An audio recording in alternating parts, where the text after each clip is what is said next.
Bonjour à toutes et à tous. Donc, je suis ravie d'être là et de vous voir nombreux ici.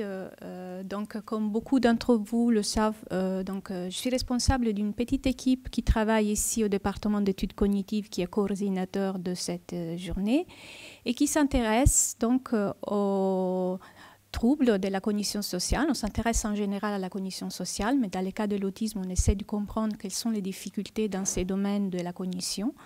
Donc, ce que je vais faire aujourd'hui, je vais vous parler des derniers projets auxquels vous avez participé, à la fois à Créteil ou à Desbrest, et qui portent donc sur l'utilisation de l'eye tracking, ou l'oculomètre, pour mieux comprendre les difficultés dans un domaine, dans certaines fonctions de la cognition sociale. Donc, pour commencer, je voulais juste faire une petite introduction pour vous rappeler, mais vous le savez probablement tous, que l'autisme a été décrit assez récemment par Léo Kanner et que c'est un trouble neurodéveloppemental qui d'un point de vue donc, du comportement, de la symptomatologie, se caractérise par des troubles de l'interaction sociale et de la communication et des troubles aussi du comportement.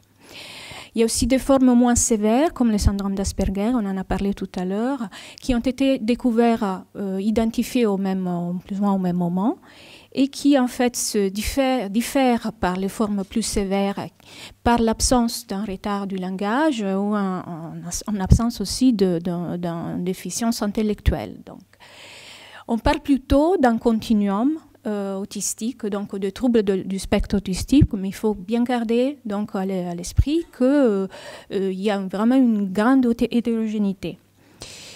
Et ça vaut, ça vaut à la fois pour la symptomatologie, comme vous voyez ici, donc la triade ou la diade, donc interaction, communication, altération des interactions sociales et des troubles du comportement, inclut beaucoup de manifestations qui sont différentes.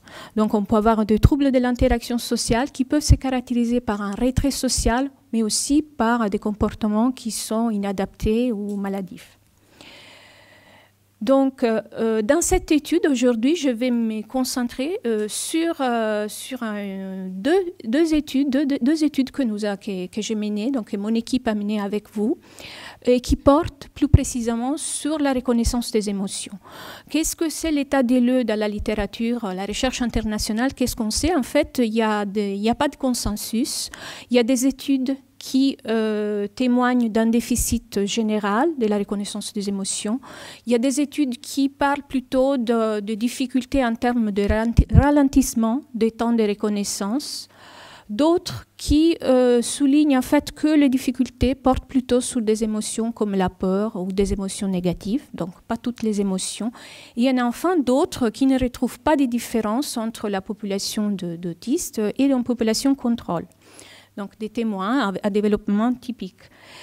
Vous connaissez probablement tous, parce que on vous a proposé cet test dont Charles vient aussi de vous parler tout à l'heure. C'est un test donc, qui a été créé par Baron Cohen et qui porte sur les capacités à identifier l'état mental, l'état émotionnel du sujet, mais à partir du regard, des yeux. Donc, ces études, ces tests qui étaient utilisés chez des enfants avec autisme, chez les parents, mais aussi chez les frères et sœurs, a bien montré qu'il y a des difficultés à reconnaître des émotions lorsqu'on demande aux participants de se concentrer sur les yeux, sur la région des yeux. Donc, pourquoi l'oculométrie est importante? Parce que l'oculométrie, ou eye tracker en anglais, est une technique non invasive qui permet d'enregistrer les mouvements oculaires. Donc, l'oculomètre analyse des images de l'œil et calcule la direction du regard. Donc, on est capable, quand on vous présente des visages, des expressions émotionnelles à reconnaître, on peut savoir où vous regardez et combien de temps vous regardez dans les différentes parties du visage, ou ça peut être aussi d'autres stimuli. Aujourd'hui, je vous parle de visage. Donc, vous êtes face à un ordinateur et il y a une caméra qui enregistre donc, les mouvements de vos yeux. Donc, vous avez vu, donc l'eye tracking, c'est un ordinateur donc, qui est avec un dispositif, une caméra. Vous l'avez vu à Desbrest, vous l'avez vu à Créteil. Et donc, on enregistre différents types de mouvements oculaires. Un mouvement oculaire, on appelle ça une saccade, donc les mouvements que fait l'œil d'un stimulus à une cible. On peut enregistrer donc votre capacité à poursuivre des mouvements. On a cible en mouvement, des mouvements de divergence, donc des accommodations oculaires par rapport à la distance d'une cible, ou à la fois donc des comportements qui sont volontaires, donc qui dépendent de votre volonté de regarder plutôt un stimulus ou un autre, mais aussi des mouvements qui sont involontaires. Tout le monde a des mouvements involontaires. Et donc l'oculomètre nous permet de voir où votre attention se porte et pour combien de temps. Quel est l'objectif de cette étude? C'est de mieux comprendre les difficultés à détecter les regards et à reconnaître les émotions faciales, à bien identifier quel genre d'émotions donc sont concernées, quel genre de stimuli. Est-ce qu'il s'agit d'émotions positives, négatives, simples, beaucoup plus cognitives et complexes? Quelles sont les conditions? Donc il y a des études qui montrent que des difficultés se présentent sur des stimuli en fait, qui sont dynamiques, pas sous des images statiques d'émotions. Donc là, dans ces cas-là, on va proposer des vidéos, donc des expressions émotionnelles, ce qui correspond beaucoup plus à la réalité. Hein. C'est des stimuli beaucoup plus écologiques. Et puis, ces difficultés, on peut se poser la question si ces difficultés sont partagées aussi par les parents, par les frères et sœurs. Comme on a été dit, c'est souvent le cas de retrouver ces difficultés aussi chez les parents. Et puis, vous allez nous visiter plusieurs fois, 3 fois. Pourquoi? Parce qu'on veut savoir si ces difficultés qu'on arrive à identifier sont très stables dans le temps. Et puis, donc, la question pourquoi l'eye tracker, c'est parce que nous allons enregistrer évidemment les bonnes réponses, combien de temps est nécessaire pour donner la bonne réponse, et aussi pour comprendre si les difficultés qu'on retrouve en fait sont dues à une façon atypique de regarder un stimulus. Si vous ne regardez pas les visages, c'est normal que vous n'arrivez pas à reconnaître l'émotion. Donc, de mon point de vue, comme scientifique, c'est vraiment très important de travailler avec cet outil. Et donc, en même temps, la question que je me suis posée en tant que scientifique est de savoir qu'est-ce que ça vous fait de regarder des visages? Est-ce que ça vous fait peur, comme beaucoup d'entre vous me disent, ça me fait peur de regarder des visages de colère. Donc, quel est votre ressenti? Est-ce que vous avez donc quelle est votre réaction physiologique, votre réaction émotionnelle par rapport à des visages qui ont un contenu, donc qui peuvent avoir un contenu plus ou moins fort au niveau émotionnel? Donc, on enregistre grâce à ces capteurs votre réponse physiologique. Donc, et voilà quelques résultats. Donc, d'abord, je vous présente la tâche, mais vous allez la reconnaître. La première tâche, c'est une tâche tout simple, détection de direction du regard. Donc, il faut me dire si cette image-là, les yeux vous regardent ou vous ne regardent pas. C'est vraiment très simple. La deuxième tâche, c'est une tâche de reconnaissance d'émotions faciales dans laquelle vous avez 3 émotions. On va donc vous présenter ces vidéos. On va vous poser la question, quelle est l'émotion que vous avez reconnue? Et puis, quel est le niveau d'intensité? Parce que ces émotions peuvent varier en intensité.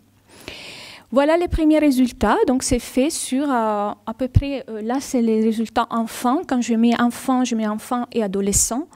Donc, pour la tâche regard, vous allez voir, ça, c'est les groupes de participants avec autisme, et ça, c'est notre groupe contrôle. Vous allez voir que les performances, elles ne sont pas si mauvaises que ça, mais quand même, ça diffère. Bon, il y a un nombre de réponses plus importantes chez les groupes témoins que chez les groupes avec TCA. Et le temps de fixation sur les yeux, en fait, vous voyez bien que les sujets avec autisme, les groupes de sujets avec autisme regardent beaucoup moins les yeux que les groupes de témoins. Donc là, vous avez les mêmes tâches, mais les résultats chez les adultes, on a à peu près les mêmes résultats. Donc, le résultat n'est pas si terrible, n'est pas mauvais, hein, mais quand même, il y a une différence qui est un peu si significative. Donc, les sujets témoins reconnaissent beaucoup mieux la détection du regard, les adultes. Et à nouveau, on retrouve le même résultat. Donc, il y a moins de temps que les personnes avec autisme passent à regarder la région des yeux. Ça, c'est la tâche émotion, la deuxième tâche. Donc, nous allons voir ici les nombres de réponses correctes. Donc, vous voyez ici. Et là, on retrouve aussi des difficultés chez les enfants et les adolescents dans la reconnaissance de la joie. Donc là, on a encore beaucoup de données à recueillir. Donc, pour l'instant, c'est cette différence-là qui est significative. Donc, il y a quand même une difficulté pour la joie et un petit peu aussi pour la colère. Et le temps nécessaire pour reconnaître ces émotions, c'est encore beaucoup plus important. Donc, les personnes avec autisme ont besoin de beaucoup plus de temps pour reconnaître ces émotions. Quand on passe donc, sous le temps de fixation des yeux, on voit aussi que le temps que les enfants et les adolescents avec autisme passent, le temps qui passe sous la région des yeux est beaucoup plus, il est moins important pour l'expression de peur. Et ça, c'est la réponse électrodermale, ce que je vous disais, la réponse physiologique, votre ressenti, votre réponse émotionnelle mesurée par les capteurs. Et vous voyez que les réponses des sujets, du groupe de sujets avec autisme est beaucoup plus importante que les groupes témoins. Ça veut dire qu'il y a une réaction émotionnelle, physiologique qui est là, mais qui ne correspond pas à une bonne reconnaissance de l'émotion. Et donc là, on a plus ou moins les mêmes résultats chez les adultes, quelques difficultés à reconnaître les émotions, aussi des réponses physiologiques beaucoup plus importantes que par rapport au groupe témoin. Les temps de fixation, on retrouve toujours ça, des temps de fixation moins importants donc, que chez les sujets et témoins, et des temps et des réponses physiologiques beaucoup plus importantes face à la présentation de stimuli émotionnels.